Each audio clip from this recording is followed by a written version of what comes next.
Ever wondered what it was like to visit a church in a skating rink?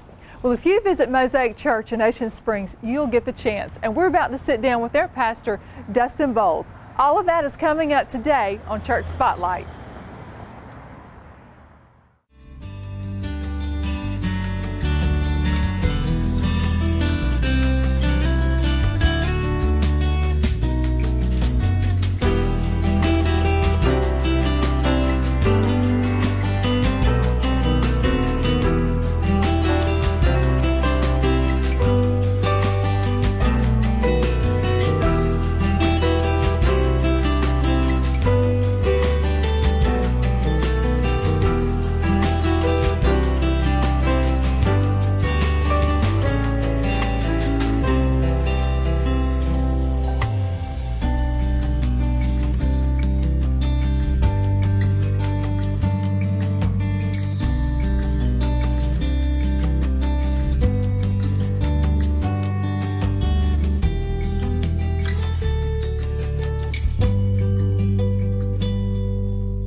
Welcome to Church Spotlight.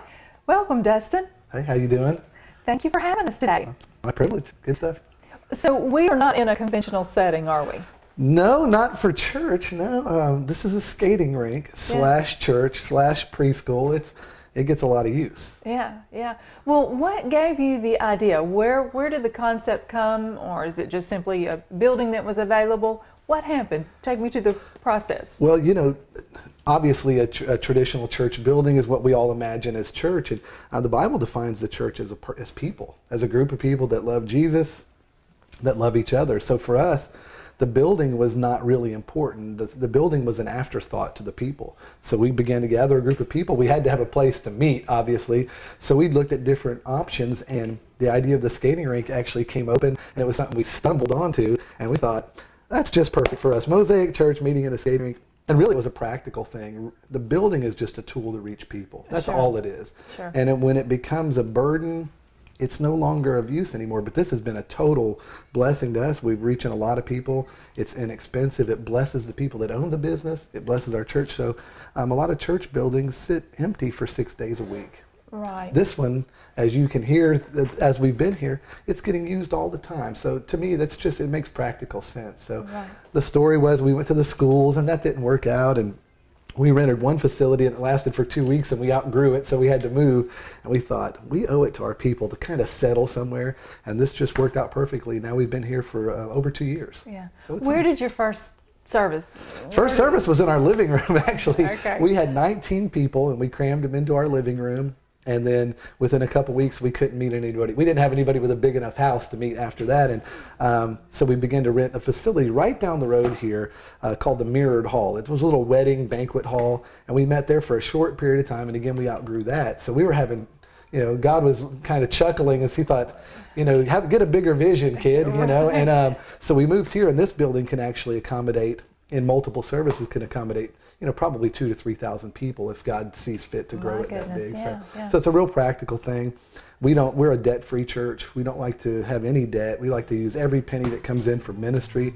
So again, this building makes sense on every level that I can think of. Plus, I think people just like to say they go to church in a skating rink. You know, it's kind of funny. So I think there's a certain charm to that. Maybe we call it charm. You know, so yeah. But I mean, you know, where did God birth this in your heart? Take me there. Yeah, you know, I didn't grow up in church at all. I was born in Napa, California, a military kid. We moved all over the place. My thoughts on God were confusing at best. I thought it was kind of like if you do more good than bad, then you go to heaven. If you do more bad than good, then you go to hell. And the problem with that is I knew I had done more bad than good. That was a whole other thing. I could do the math on that. Well, I ended up in Tomb Suba, Mississippi, outside of Meridian, of all places. And a friend of mine invited me to church. His mom invited me and my friend David. David and I did a few recreational drugs together, not prescription, and we did some things together. And his mom used to feed us all the time. She was real sweet to us. She was a Christian, and she was always nice to us. So one night she invited us to church to pack a pew night.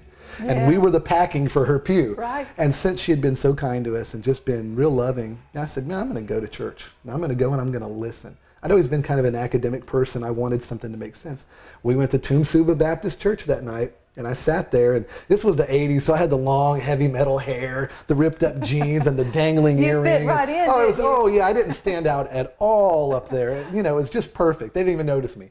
And so my friend and I, David and I, we went to church that night, and I thought, you know what? I always consider myself a person that's somewhat smart and somewhat fair. I'm going to listen. And I engaged and I listened, and the guy that spoke that night was named Mike Gilchrist. He was in his 70s. We had nothing in common. He grew up in church, but he got up there and talked about Jesus in a way that I was like, I think this guy really knows Jesus. He's not talking about religion. He's talking about a person. Right. And he explained that you're not saved by doing good things. You're saved by grace through faith, the fact that Jesus died on the cross and rose again. And I'm sitting there in this pew thinking, where has this been? I'm 18 years old at the time. I'm like, where has this been all my life? I'm looking around at the room at all the church kids that I went to school with that party with me on the weekends and never told me about Jesus. Yeah. I was not an intimidating guy. I would have listened. And so that night, after I got over being mad at all the church kids, after I got over being angry, I just know, I was like, man, Jesus is what I've been looking for. Not the TV souped up version of Jesus that hates everybody, the real Jesus from the Bible. And I fell in love with him that night.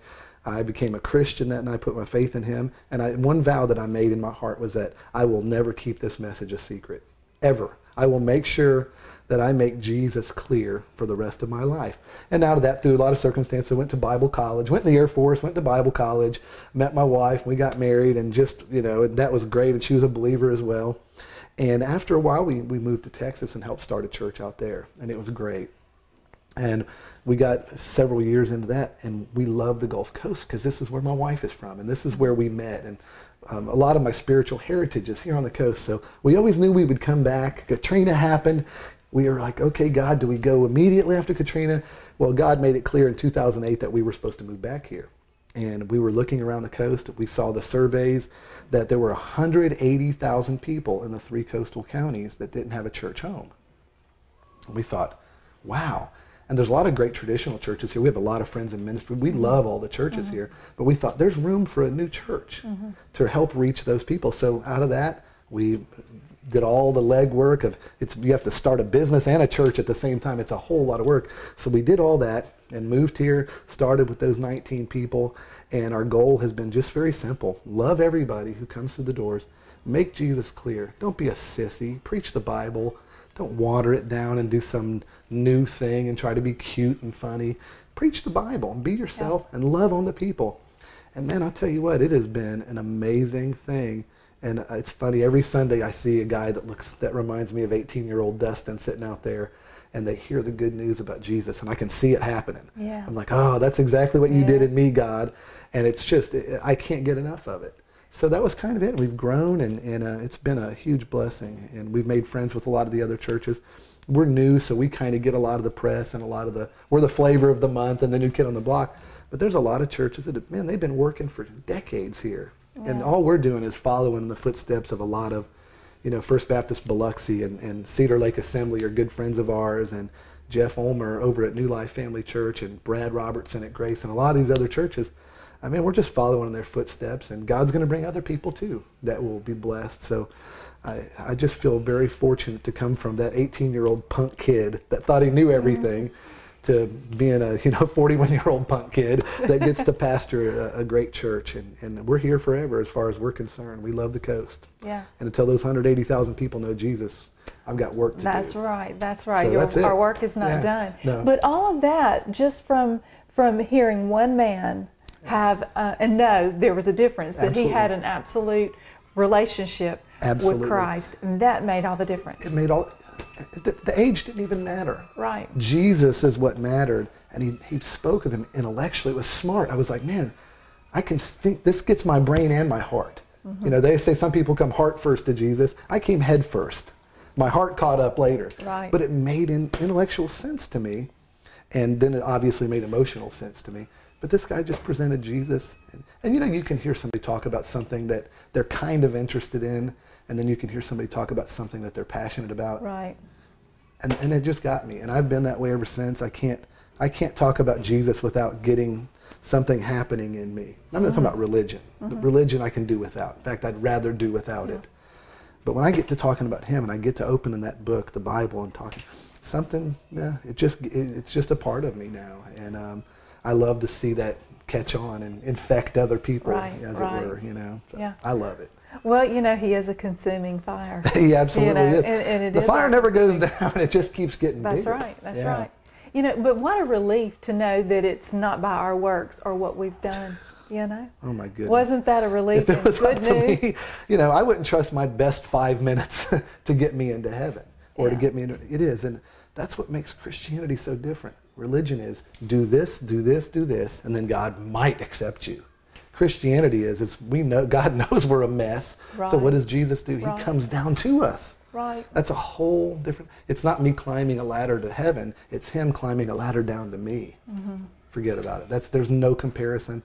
I love to say that when you put Buddha and Allah and all these things in a line and you put Jesus next to them, Jesus is a man among boys. Oh, yes. He's a man among boys. And it's not because I don't love Muslims or love Buddhists or anybody else. It's because Jesus is so different. And it's not that I'm better than a Buddhist or a Muslim. I know Buddhists that are probably nicer than me, and Muslims that are probably nicer than me. But it's not about a competition between me and them. When you put Jesus next to what they believe, Jesus is so superior that I can't even put him in the same category. So I love Jesus. This church isn't about how good I am. Yeah. Give me a break. Right. This church is about how good he is. Oh, yes. And that's the message for Christianity, for every church. And so I love doing that every week, and I love seeing a guy this weekend that hadn't been in church in 40 years come and hear about Jesus, and all of a sudden he's like, what have I been missing all my life? And if that doesn't get you going, I don't know what does. That's right. He is the difference. He is the difference in everyone's life. And once you meet him, you're never the same. No, you're not. Never the same. All right, let's take a break. We've got more of our conversation to come. You stay with us. We'll be right back. Welcome back to Church Spotlight. Today we're at the Mosaic Church in Ocean Springs with their pastor, Dustin Bowles. Yes, ma'am. It's obvious you have just fire in you for Jesus and making sure that Jesus is real in you so that it can be seen in others. Absolutely. So the impact that you're making and the church is making is where I want us to go next. Okay. Talk about that for me. Yeah, as far as the numbers go, again, numbers, pastors are they have this term called evangelistically speaking. They like to stretch numbers. Really for us, our average weekly attendance is about 800 to 850, but our membership right now, people that come at least twice a month, is about 1,400 people. So numerically, it's way bigger than anything we would have thought. Only explanation for that is that God is just doing it, and that's a great thing. But the programs that we do, the thing that really drives our church more than anything else, our children's ministry. Our children's ministry is, I would say, world class. The first penny that we get in the church goes to our children's ministry. The kids don't get the leftovers. The junk for Jesus goes to the kids. No, they get first. And our slogan for our kids is, in church, a lot of times they want kids to sit down and be quiet. We want them to stand up and be counted. Yeah. And we believe in children's ministry. So our children's ministry is run by Jessica Campbell. She has a background in child advocacy. She is about safety and doing it creatively. And Ashley Coleman's our actual children's minister on staff. And man, they blow it out every Sunday morning. I mean, it's great. In fact, we can hear them worshiping through the wall into the main sanctuary. They're so loud and rowdy. We all have to pause and listen to them and kind of eavesdrop. But our children's ministry is just done very, very well. We have a couple hundred, maybe even 250 kids a weekend. Yeah. It's the size of a large church. There's just the children's ministry. Yeah, that's phenomenal. And that's terrific. You're letting them be the church. Absolutely, and they are already. They're not even the church of the future. They're the church now. That's right. And one of the funny things that we laugh about is often we'll have parents come in and they'll come dragging in the church. They're like, we tried to sleep in this morning. We weren't coming, but our kids made us come to church. We're like, yes, it worked, Yeah. So we don't babysit kids. They get taught the Bible age appropriately. And I would say, probably one of the biggest draws to our church is that we put every effort, every expertise, every penny, every prayer first into our children's ministry. And absolutely, and everybody else gets what's left, including the adults. Beyond that, we have a student ministry that is 6th grade up to senior high. Justin Daniels, our youth pastor, great. They do that on Wednesday nights. They have their own band, message that's geared toward them.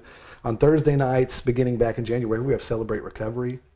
We call it Mosaic recovery. Recovery from everything from pornography to drug addiction to grief recovery. We have something for everybody on that. And that's been a big part of our ministry. And a lady in our church, Judy Cloyd, actually is the hands-on person with that. And we have counselors on staff. And that's a huge part. We realize that addiction is a huge factor, and depression and things like that are huge factors here on the coast. So we had to address those as well. And the weekend services we have Sunday morning at 9 and 11 with full children's ministry. The big blowout, the whole thing, and full band, and it's a lot of fun. And then Saturday nights, this is something fairly new. We added a Saturday night service. We realized we have a lot of people in the medical profession, doctors and nurses, a lot of people in the military, people that work at casinos and different things that could never, this was their church, but they could not attend on Sundays. They would go to a home group during the week and all that. So we started the Saturday night service at 6:30. And now these guys are able to come. It's not a huge service. It's more laid back. We have acoustic guitars, and it's just really kind of a laid back atmosphere. Same as Sunday content-wise, but stylistically different. So we added that. That's so you're been still a huge able to have that here at the skate zone? Yeah, we do. We get in. We have the building here from 4 o'clock on Saturday to midnight on Sunday. So we'll talk a little bit more about it later. We have to break down. It's like doing a concert. You have to come in and set it all up and break it down. It's a huge operation. Production. It's awesome. It's terrific. We have a lot of volunteers. We need probably 100 to 150 volunteers a weekend to make the church run. So it's not about the staff. It's about everybody has ownership of it. We have home groups, what we call our community part of our ministry. Sean Campbell is our community pastor. And we have everything from a motorcycle group to Bible studies to women's groups. You name it. We got a group of people, they get together and they make, they knit stuff and, crochet, and they make blankets for our babies for the baby dedication and to send overseas. Well, our church is about 30% military. So we do a lot of things to take care of our military families that have spouses deployed, things like that. But we have that community group says men's Bible studies, you name it. There's something for everybody because the church can't meet an hour a week and call itself a church. There's got to be more going on. And then the last piece, there's a lot of other minor pieces in there, but the last major piece is run by Pastor Jeremy Allen. He's our outreach pastor. We have relationships with Habitat for Humanity. We have missionaries all over the world. We've already helped start 4 other churches, and we're like a teen mom. We're only 2.5 years old. We already have children out there, but it's a real mess. But we have church plants that we've helped start: Hattiesburg and Mobile, one that's going up in Canada, and one in Texas. We're already trying to start other churches and bless those guys. Yeah, but you know what? Why wait? What would you be waiting on? I don't know. That's what I mean. Why wait? We thought, God, you've blessed us. Let's bless. Right. There's 180,000 people on this Gulf Coast that need to be reached. We've got to get busy. We're not going to do it all right here. That's right. We want to help other churches, and we want to be a blessing to them as well, financially and an input in whatever way we can. But we work with a group called CIA, Compassion in Action. They provide clothing for underprivileged children going back to school.